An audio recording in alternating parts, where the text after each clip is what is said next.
এই গেলা গৰমত আপোনালোকৰ চাগে আমাৰ সুৱেটাৰ জেকেটকেইটা দেখি গৰমে উঠিব পাৰে কিন্তু এই ভিডিঅ'টো আচলতে এই জানুৱাৰী মাহৰে ভাইটি যেতিয়া আছিলে সেই জানুৱাৰী মাহতে আমি এফালে ফুৰিবলৈ যাবলৈ ওলাইছিলোঁ এয়া আবেলিৰ সময়ত আৰু দেখিছেনে এয়া আমাৰ ড্ৰাইভাৰৰ লগত ড্ৰাইভাৰ ফ্ৰেণ্ড এয়া ড্ৰাইভাৰৰ ফ্ৰেণ্ডটোনো কোন আপোনালোকে শেষলৈকে ভিডিঅ'টো চাব তেতিয়া গম পাব আৰু লগতে এয়া আমি গৈ আছিলোঁ অকণমান ওলাই গৈছিলোঁ আৰু কাৰণ এনেকেতো নাপাওঁৱেই আৰু আমাৰ যিহেতু গাড়ীখন আমি ড্ৰাইভাৰ লৈ যোৱা হয়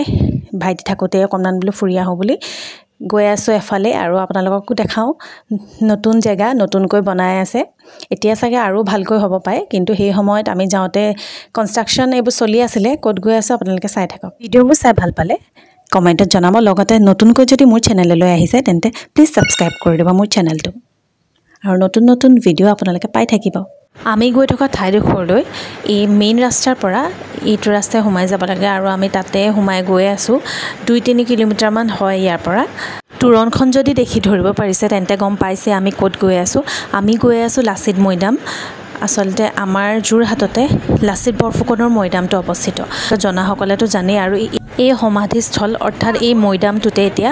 চৰকাৰে নতুনকৈ বনাবলৈ পদক্ষেপ লৈছে বহু টকা খৰচ কৰিছে আৰু নতুনকৈ বনি আছে এতিয়া আপোনালোকে চাই থকা ভিডিঅ'টো তেতিয়া গম পাব কেনেকৈ ক'ত বনি আছে আমি পোৱালে অকণমান আন্ধাৰেই হ'লগৈ আৰু এয়া প্ৰথমতেই গাড়ীখন পাৰ্ক কৰিলোঁ মানে গাড়ী থ'বলৈ তেনেকৈ বিশেষ জেগা নাই এতিয়াতো বনাই আছে তাত ভিতৰত জেগা নাই সেইকাৰণে বাহিৰতে থলোঁ আৰু সেইখিনিতে মোৰ চিনাকি লগৰ এজনো পালোঁ তাইৰ ঘৰ যে তাৰ সন্মুখতে মই আচলতে নাজানিছিলোঁ কিন্তু তাইক পাই পেলানি গম পালোঁ আৰু গাড়ীখন তাহাঁতৰ ঘৰৰ সন্মুখতে ৰাখিছিলোঁ তাৰপিছত এয়া দেখিছেনে ফুলৰ গাড়ী এখন আহিছিলে যোনখন লাডুৰগড়ৰ পৰা আহিছিলে যিহেতু ওচৰতে লাডুৰগড় গতিকে তাৰ পৰা আহিছে আৰু তাতে ফুল লৈছিলোঁ আৰু সেই ফুলৰ ভিডিঅ' আপোনালোকলৈ মই আগবঢ়াইছিলোঁ যে ক'ৰ পৰা লৈছিলোঁ ভিডিঅ' দিম বুলি কিন্তু ভিডিঅ'টোহে আজিলৈকে মোৰ দিয়া হোৱা নাই এতিয়া কনষ্ট্ৰাকশ্যন চলি আছে কাৰণে এণ্ট্ৰি ফিজ বুলি একো নাই সোমাই গৈছোঁ আৰু এয়া আৰু সোমাই গৈয়ে দেখিছোঁ গোটেইখন ভাঙি চিঙি তহিলং মানে আগতে আহিছিলোঁ মই এইবাৰৰ সৈতে মোৰ 3 নম্বৰ বাৰ হৈছে আৰু এইটো হৈছে ইয়াৰে অডিটৰিয়াম আছিলে সেই অডিটৰিয়ামটো ভাঙি চিঙি একেবাৰে ইয়াতে মই এবাৰ ডান্স প্ৰেক্টিছ কৰিবলৈ আহিছিলোঁ আৰু তাৰ আগৰবাৰ মাহঁতৰ লগতে আহিছিলোঁ বাৰু এইবাৰ তৃতীয়বাৰ আহিছোঁ মাহঁতৰ লগতে প্ৰথমতে সোমাই আচলতে এখন পাৰ্ক আছিলে আগতে মানে পাৰ্কে বনাই থোৱা আছিলে কিন্তু এতিয়া এইবোৰ চাগে ভাঙি কি কৰিব নাজানো আৰু এতিয়াও তেনেকৈ আছে কিন্তু পিছৰ অংশবোৰ ভাঙি পেলোৱা হৈছে কাষৰ অডিটৰিয়াম এইবোৰ ভাঙি পেলোৱা হৈছে আৰু পিছলৈ বঢ়াই দি তাত নতুনকৈ কিবাকিবি বনাইছে যিটো ৰাতি গ'লোঁ কাৰণে ইমান ভালকৈ ধৰিব নোৱাৰিলোঁ পাছতহে গম পাম আৰু কি হ'ব আমি প্ৰথম সোমাই গৈ মৈদামটোৰ ওচৰলৈকে এইখিনিতে গৈ অকণমান ফটো কেইখনমান মাৰিলোঁ আমাৰ দেউতাহঁতে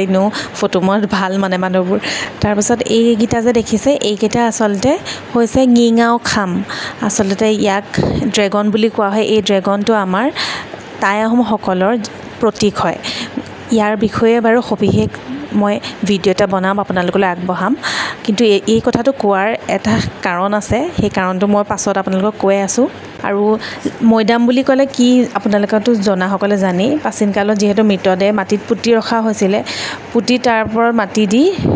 দম মানে সমাধি দিয়া হৈছিলে আমাৰ আহোমসকলে স্বৰ্গদেউসকলক এনেদৰে সমাধি দিছিলে স্বৰ্গদেউ বা বিষয়ববীয়া যিসকল আছিলে আগৰ দিনৰ এই সকলোকে এনেদৰে সমাধি দি মাটিৰে মানে পুতি এনেকৈ ওখ কৰি দিছিলে আৰু সেইটোৱে মৈদাম বুলি কোৱা হৈছিলে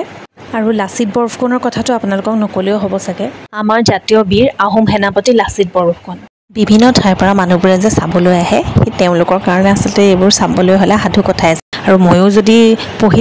যেতিয়া পঢ়িছিলোঁ এইবোৰ আচলতে সাধু কথা নিচিনাই লাগিছিলে কিন্তু কথাটো ভাবি চালে কেনেকুৱা লাগে ন আমাৰ গা বেয়া লাগি থাকিলেই কেনেকুৱা লাগে কিন্তু সেই নৰীয়া গাড়ী যুদ্ধ কৰি আমাক মোগল সেনাৰ পৰা ৰক্ষা কৰিছিলে লাচিত বৰফুকনে আৰু এই লাচিত বৰফুকনৰে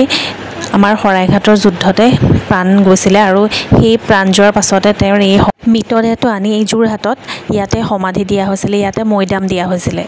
এনে এজন বীৰৰ লাচিতৰ দেশৰ ছোৱালী হিচাপে মই সদায় গৰ্বিত আৰু এই যে ওখকৈ ধুনীয়াকৈ ডাঙৰকৈ এই যে বনাইছে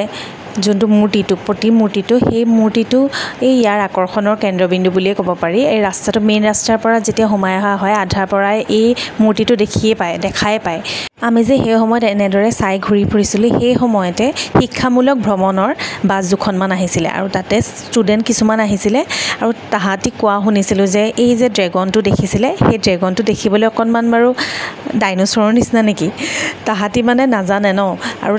তাহাঁতৰ গাড়ীখন দেখি আমি বাছকেইখনত লিখি থোৱা দেখিছিলোঁ যে তেজপুৰৰ পৰা আহিছিলে গতিকে তাহাঁতি নাজানে আৰু তাহাঁতি মানে কোৱা শুনিলোঁ যে এই ডাইন'ছৰ কেইটাৰ সন্মুখত ফটো তুলি দে আৰু মই অকণমান আঁতৰত আছিলোঁ সেইকাৰণে কোৱা নহ'ল তাহাঁতক বুজাই দিয়াও নহ'ল কথাটো তথাপিও শুনি থলোঁ যে সেইকাৰণে মোৰ শুনি বেয়াও লাগিলে যে বহুতে নাজানে কথাটো সেইকাৰণে নজনাসকলকো মই ক'ব বিচাৰোঁ যে এইটো হৈছে আমাৰ টাই আহোমসকলৰ জাতীয় প্ৰতীক ঙিঙাও খাম অৰ্থাৎ ড্ৰেগন এই ড্ৰেগনটোক ঙিঙাও খাম বুলি কোৱা হয় আৰু তাৰপিছত আমি ওলাই আহিলোঁ তাৰপৰা আহি আমি গ'লোঁ গ্ৰিল অফ পাঞ্জাৱত কিবা এটা খালোঁগৈ আৰু গোটেইকেইটাই তাৰপিছত আকৌ হঠাতে প্লেন বনিলে পটককৈ বাহঁতৰ ঘৰতো সোমাই যাওঁ বুলি ভাবিলোঁ সেই সময়তে বা আকৌ ওলাই আহিছিলে তাই বজাৰ কৰিবলৈ বুলি আৰু আমি গৈছোঁ বুলি তাই মাংসও লৈ ল'লে বোলে ভাত খাই যাবি কিন্তু আমাৰ খাবলৈ ইচ্ছা নাছিলে কাৰণ খায়ে আহিছিলোঁ আমি তথাপিও আৰু এয়া প্ৰথমতে চাহ দিছে বাৰ এয়া শাহু মায়ে বনাই আছে পিঠা নিমখীয়া পিঠা বনাই আছিলে তাৰপিছত তাৰ লগত চাহ খালোঁ তাৰপিছতে এয়া ভাতৰ যোগাৰ কি দেখাবলৈ লৈছোঁ এয়া কি বনিছে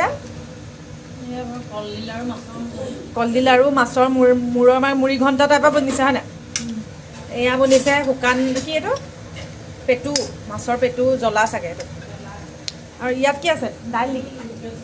ইয়াত লোকেল চিকেন এতিয়া প্ৰেছাৰ কুকাৰ খুলিলেহে দেখা লওক এয়া লোকেল চিকেন আমি এতিয়া খুলিম হেতাখনে অকণমান দাঙি দেখাওঁ মজা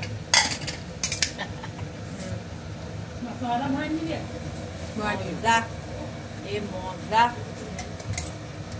একদম লোভনীয় মাছৰ পেটু জ্বলা ভাজি বেঙেনা সেইটো কওক এইটো কলডিল মাছৰ মাথা ঘণ্ট টাইপ মুড়ি ঘণ্ট টাইপ মুড়ি ঘণ্টই আৰু এয়া তাৰপিছত ভাত খাব হৈ গ'লে এয়া গৈছে আচলতে আমাৰ লগত কল্যাণো গৈছিলে